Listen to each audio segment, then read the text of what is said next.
El origen de la Inquisición en América tiene distintas versiones. Ruth Magali señala que la Inquisición en este continente fue instituida mucho antes de que se estableciesen sus tribunales, pues llegó con los primeros misioneros, quienes tenían el título de inquisidores. En efecto, en el segundo viaje de Colón en 1493 le acompañaron aproximadamente 1500 hombres, entre ellos nobles, agricultores, obreros, artesanos y misioneros. Estos últimos llevaban consigo la Inquisición ordinaria, que venía personalizada en el benedictino de Montserrat, padre Bernat Boil. La verdad es que las funciones de Bernardo de Boil no eran esas. Los reyes dieron instrucciones al almirante, ordenándole que trabajase por atraer a los moradores de aquellas islas a la fe católica y que, para dar impulso eficaz a la evangelización, enviaba con él al docto fray Bernardo Boil, ermitaño de Montserrat, que habría de efectuar la instrucción religiosa a los nativos. Sensible diferencia. Sería en 1519 cuando Adriana de Utrecht nombró los primeros inquisidores apostólicos. Pero de hecho, el Tribunal de la Inquisición solo se estableció en América por cédula de 25 de enero de 1569, firmada por Felipe II. Las similitudes y diferencias existentes dependen esencialmente del núcleo humano al que se refiere cada tribunal. Es en esencia idéntico el Tribunal de Lima al Tribunal de Cuenca, aunque su concepción, como la concepción del imperio, pretenda ser maquillada por el que escribe obstinándose en ver colonias donde no hubo sino provincias. Por eso Gabriel Bernat afirma que, a pesar de tratarse de una misma institución, las particularidades propias de las colonias hispanoamericanas originaron no pocas diferencias con el funcionamiento del Santo Oficio peninsular. Entre las más importantes debemos mencionar la exclusión del fuero inquisitorial de la mayor parte de la población, al haberse exceptuado a la masa indígena de la jurisdicción del tribunal. Algo podemos entresacar de este párrafo marcado por el marchamo europeo, manifiestamente antihistórico en lo relativo a tratar de colonias a los territorios de ultramar. Y es que la población indígena, ciertamente, estaba excluida de las acciones del tribunal. No es poca la aportación de Gabriel Bernat. El emperador Carlos, en 1523, libraba una pragmática que decía: ordenamos y mandamos a nuestros virreyes, audiencias y gobernadores de las Indias que en todas aquellas provincias hagan derribar y derriben, quitar y quiten los ídolos, ares y adoratorios de la gentilidad y sus sacrificios. Y prohibían expresamente, con graves penas, a los indios idolatrar y comer carne humana, aunque sea de los prisioneros y muertos en la guerra, y hacer otras abominaciones contra nuestra santa fe católica y toda razón natural, y haciendo lo contrario, los castiguen con mucho rigor. Nótese las formas de expresarse el emperador. En todas aquellas provincias. Y el mandamiento es que se evite que los indios coman carne humana. Pero se puede decir bastante más si atendemos a lo acontecido tras la conquista, si asumimos que ni esta conquista ni ninguna se lleva a cabo aplicando estrictamente actos de cortesía. Así, la supervivencia de los incas fue paralela en muchos aspectos a la perpetuación del estatus de los parientes y descendientes de Moctezuma. Aunque carezcan de la influencia política de la preconquista, su relevancia social y económica local se vio reafirmada con la concesión de títulos y honores de la corona española. Asimismo, las familias mayas más nobles, tras arduas negociaciones prolongadas durante varios años, consiguieron preservar, en la mayoría de los casos, un estatus de dirigentes comunitarios locales a cambio de la aceptación de la autoridad política española en el nivel regional. El gobernador español de Yucatán se convirtió en el Xalachuinic, dirigente provincial, pero los nobles de dinastías como la de los Cocom, los Pech y los Chu siguieron siendo Balabob, dirigentes locales o gobernadores de la ciudad durante los 3 siglos siguientes. Eso sobre el Yucatán, pero es que sobre el resto de América lo mismo. Tras la conquista militar estaba la conquista espiritual de los naturales de América. Debía ser divulgada una forma de vida que, con sus errores, era manifiestamente más ordenada. Y para ello debía llevarse a cabo la labor que justificaba todo el hecho de la conquista: la evangelización. Y es que la verdad cristiana no significaba solamente una fe religiosa, era en rigor la expresión radical de un mundo cultural. Y cuando el colonizador obraba en nombre de esa cultura, no sólo afirmaba el sistema de fines que ella importaba, sino el conjunto de medios instrumentales y de técnicas de esa cultura. La conquista militar estaba justificada porque apoyaba lo que realmente importaba al reino hispánico: la conquista espiritual. Para garantizarla se entendió que, así como se había procedido a la expulsión de los judíos de España, no podía permitirse que se trasladasen a América. Con esa premisa, no era desconocido, ni podía serlo, que había al menos 6 judíos marranos o sinceramente convertidos al catolicismo que viajaron con Colón en su primer viaje, incluyendo a Rodrigo de Triana, Maestre Bernal, quien trabajó de médico para la expedición, y Luis de Torres, el intérprete que hablaba hebreo y árabe, que se creían lenguas útiles en el Oriente. En los siguientes años, judíos o criptojudíos se establecieron en Nueva España y en las colonias portuguesas del Caribe, donde se creían fuera del alcance de la Inquisición. Algunos participaron en la conquista del Nuevo Mundo, y Bernal Díaz del Castillo describe varias ejecuciones de soldados en las fuerzas dirigidas por Hernán Cortés durante la conquista de México, a causa del hecho de que eran judíos, a causa del hecho y las actuaciones que llevaban. El problema, no obstante las medidas tomadas en España, iba a ir creciendo en América. En 1509 el rey católico ordenaba a Diego Colón, gobernador de la Española, que para la conservación de los indios en la fe católica no consintiese que fuesen a poblar aquellas tierras moros, ni herejes, ni judíos, ni reconciliados, ni personas nuevamente convertidas a nuestra santa fe. En años sucesivos insistió la corona en disposiciones semejantes, de modo que en los requisitos para obtener la autorización para pasar a las Indias se encontraba la prueba de ser cristiano viejo. Análogamente, en la prohibición a los extranjeros de pasar al Nuevo Mundo, entre otras razones, pesaba también el hecho de evitar la contaminación de las nuevas herejías protestantes. Pero hemos de tener en cuenta lo que hemos hablado en otro lugar sobre los estatutos de limpieza de sangre, que, bueno, sí existieron. ¿Funcionaron aquí? No puedo afirmar que sí y no puedo afirmar que no. Pero si bien la orden de Carlos I era que se estrenaba en estos asuntos, no era del todo original, ya que en 1505 la reina Isabel la Católica, en la instrucción al comendador, dice: no consentiréis ni daréis lugar a que allá vayan moros y judíos, ni herejes, ni reconciliados, ni personas nuevamente convertidas a nuestra santa fe, solo si fueren esclavos y hayan nacido en poder de cristianos, nuestros súbditos naturales. En la vida de los reyes católicos, así, no se hizo necesaria la instauración de la Inquisición en América, como tampoco se hizo necesaria durante el reinado de Carlos I.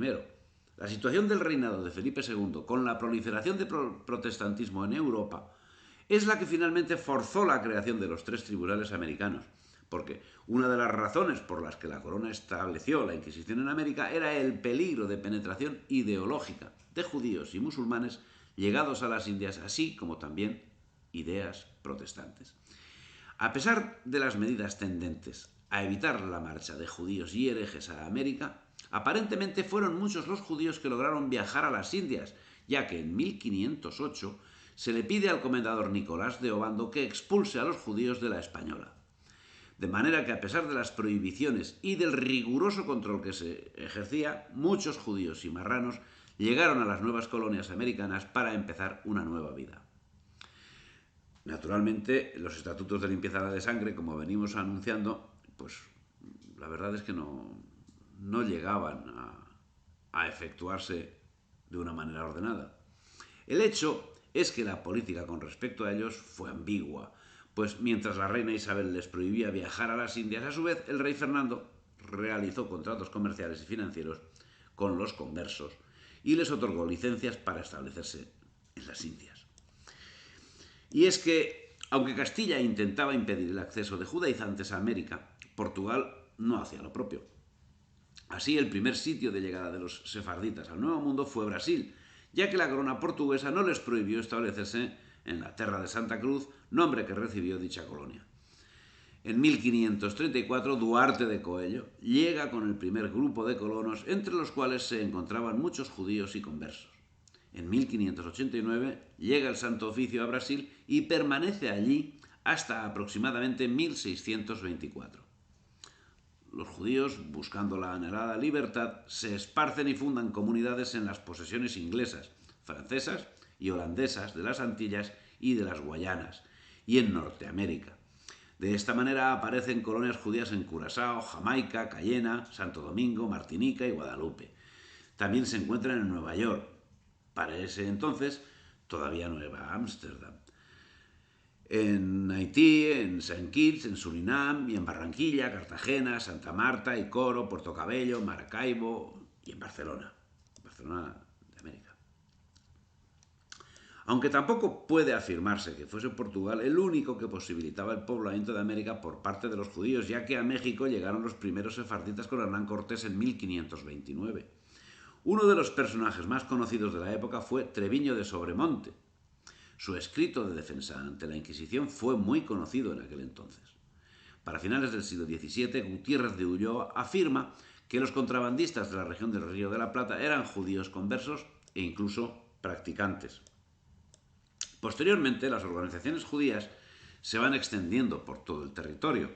Así, en 1693 se establece el primer asentamiento de judíos organizados en Venezuela. Dicha comunidad se conoció con el nombre de Santa Irmandade, la Santa Hermandad. Atendiendo a esa emigración que escapaba al control de la corona, a principios de 1519, la corona y el inquisidor general, el cardenal Adriano de Utrecht, nombraron 2 inquisidores apostólicos, como hemos citado, es decir, vinculados de algún modo con la jurisdicción pontificia que respaldaba al Tribunal de la Inquisición Peninsular y, por tanto, exentos de la episcopal. Son Alonso Manso, obispo de San Juan, Puerto Rico, y Fray Pedro de Córdoba, provincial de la Orden del Santo Domingo, quienes reciben poderes inquisitoriales sobre todo el territorio de las Indias conocido en el momento. Las Antillas, Castilla del Oro, Panamá y las costas de Venezuela. No obstante, este hecho no determina la creación de ningún tribunal ni implica dependencia de la estructura jerárquica de la Inquisición, sino que depende exclusivamente del obispo. Son esas las funciones que serían asumidas cuando en 1532 Fray Juan de Zumárraga se hizo cargo del Obispado de México y a la vez recibió el título de Inquisidor Apostólico. Entre sus actuaciones inquisitoriales se cuenta el conocido proceso por idolatría al cacique Carlos de Texcoco, quien fue relajado al brazo secular y acabó en la hoguera en 1539. La severidad de la condena mereció la reprobación de la corona al obispo mexicano e influyó después en la determinación del gobierno peninsular de excluir del Tribunal de la Inquisición a los indios recién convertidos, exclusión que quedará reflejada en la recopilación de las leyes de los reinos de Indias de 1681. Pero ya Felipe II, por Real Cédula de 22 de noviembre de 1540, prohibía que se impusiese la pena de muerte a los indios, ya que eran plantas verdes en la fe. En el conjunto de su actuación, Fray Juan de Zumárraga formó 131 procesos, de los cuales 118 contra españoles y el resto contra indios. Total, si no me equivoco, 131 menos 118, pues son 13 procesos. Y uno de estos ejecutado. Tras esto, se sustrajo a los indios de la jurisdicción del Santo Oficio por estar prohibido, dice la Real Cédula de 23 de febrero de 1575, a los inquisidores apostólicos el proceder contra ellos. Y es que, como ya había sucedido en la Castilla del siglo XV, la instauración del tribunal en América era reclamada en diversas instancias. Un ejemplo de tales peticiones a la Suprema lo tenemos en Pedro de Peña, dominico, obispo de Quito, en 1563, quien escribió al inquisidor general Cardenal Espinosa que en estos reinos es tanta la licencia para los vicios y pecados que si Dios nuestro Señor no envía algún remedio, estamos con temor no vengan estas provincias a ser peores que las de la Alemania.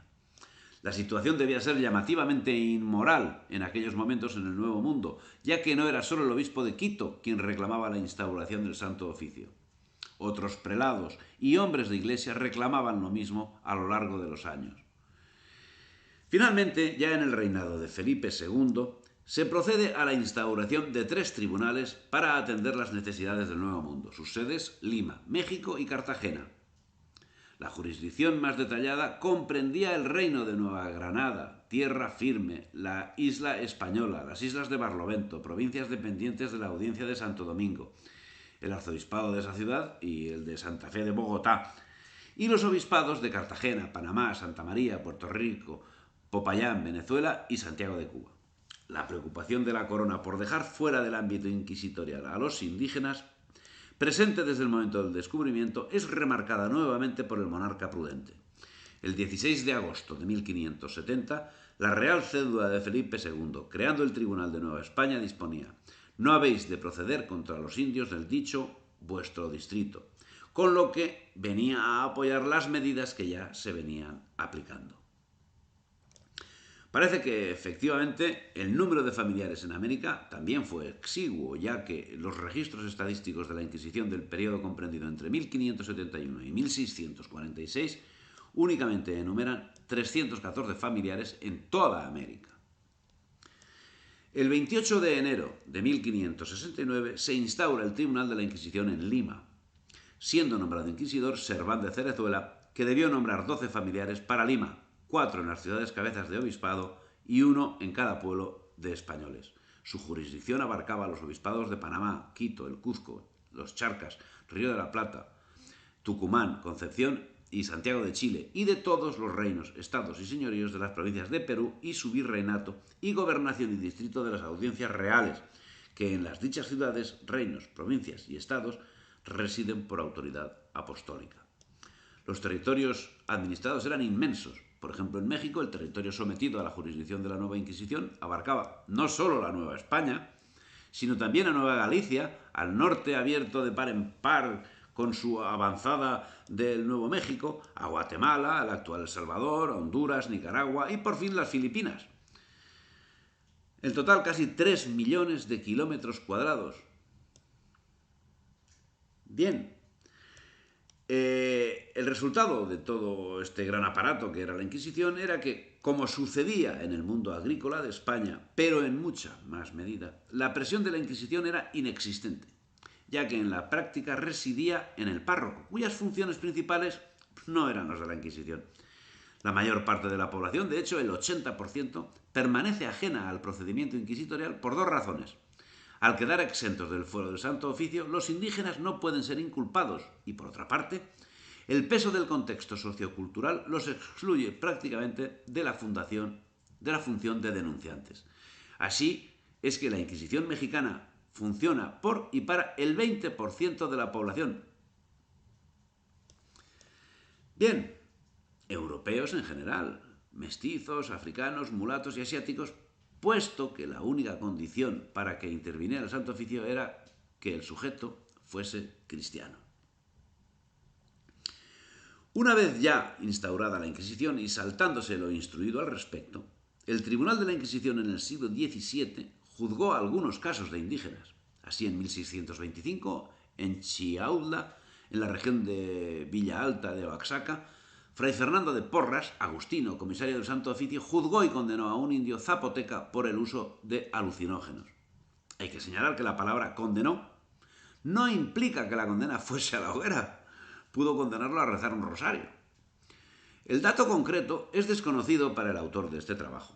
No obstante, debemos ser conscientes que durante los siglos XVII y XVIII, entre los tribunales de México, Cartagena y Lima, se sustanciaron 3.145 casos, la mayoría por bigamia, seguido de blasfemias, siendo que el procesamiento de indios, conforme a lo estipulado, brilla por su ausencia.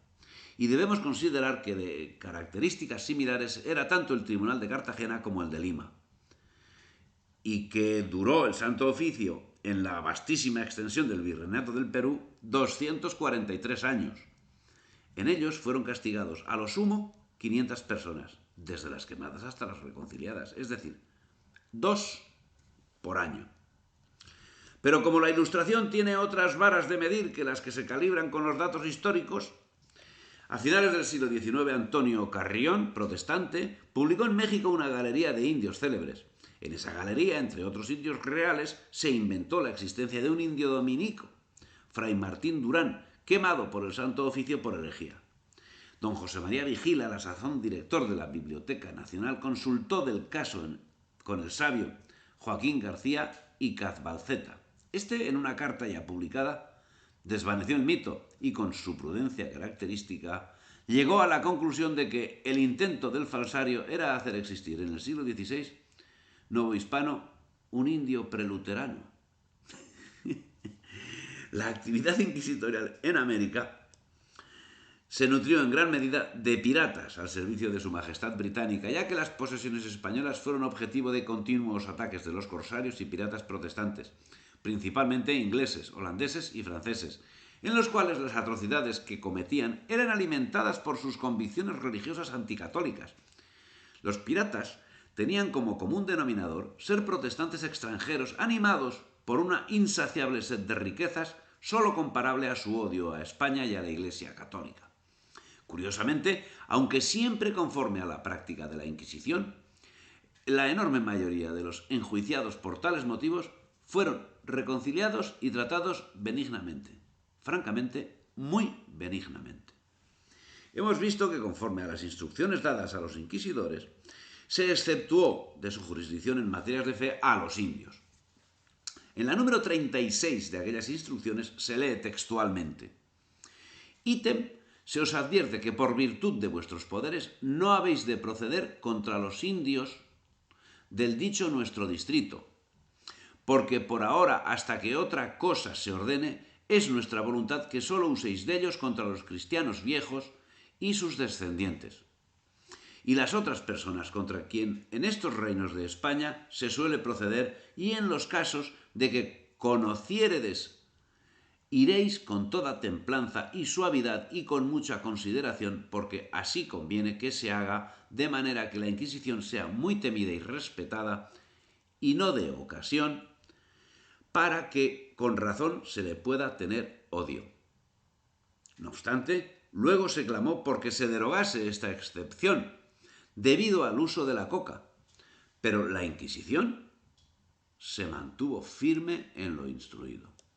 Pero la actividad la desarrollaría la Inquisición, además de la llevada sobre los piratas al servicio de sus majestades europeas. Se centraría en instaurar el orden inexistente en muchos aspectos, principalmente el moral, ya que muchos, amparados en la distancia geográfica que los separaba de sus obligaciones en España, incidían manifiestamente en la bigamia. Fray Pedro de la Peña, obispo de Quito, escribía que casados 2 veces hay muchos, una en España y otra por acá.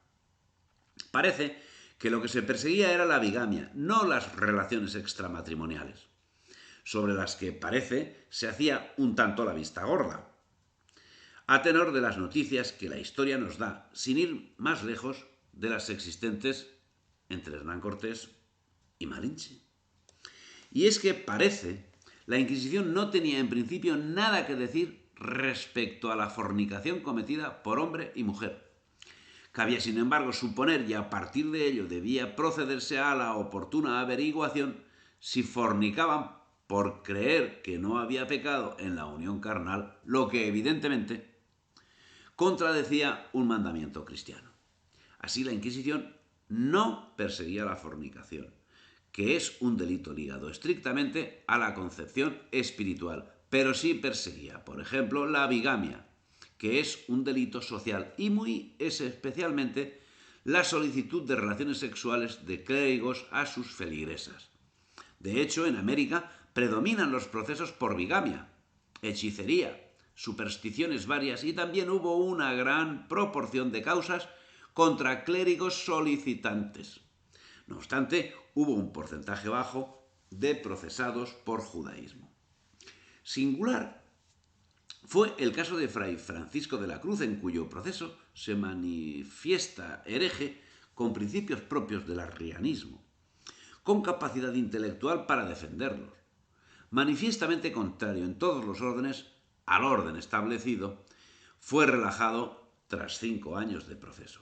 Antonio Gutiérrez de Ulloa, segundo inquisidor general de Lima, celebró el primer auto de fe en el Nuevo Mundo el 15 de noviembre de 1573, con una persona relajada.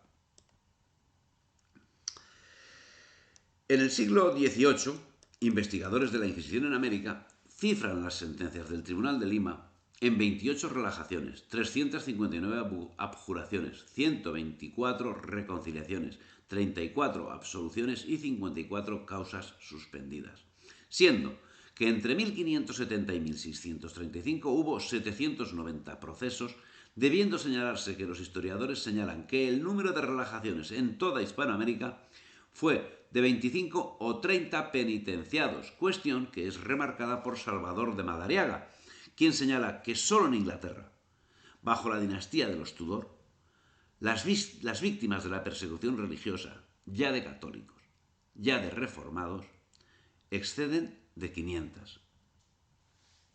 En 1611 se creaba tribunal propio en Cartagena de Indias. El nuevo reino de Granada durante 40 años estuvo bajo la jurisdicción del Tribunal de la Jurisdicción de Lima.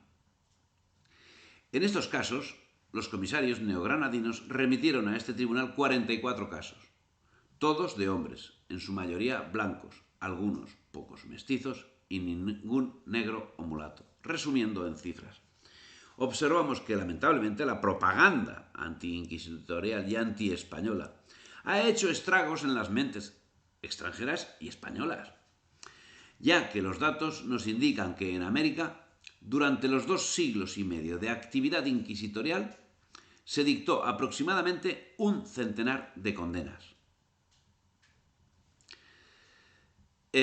Al brazo secular, a diferencia de los 600 condenados en España, número que para la época y para todo el tiempo que se está considerando es bastante bajo, ya que los tribunales civiles, por ejemplo, que se ocuparon de cazar brujas en Alemania, Francia o Inglaterra durante el siglo XVII y mitad del siglo XVIII, quemaron casi 70.000 brujas.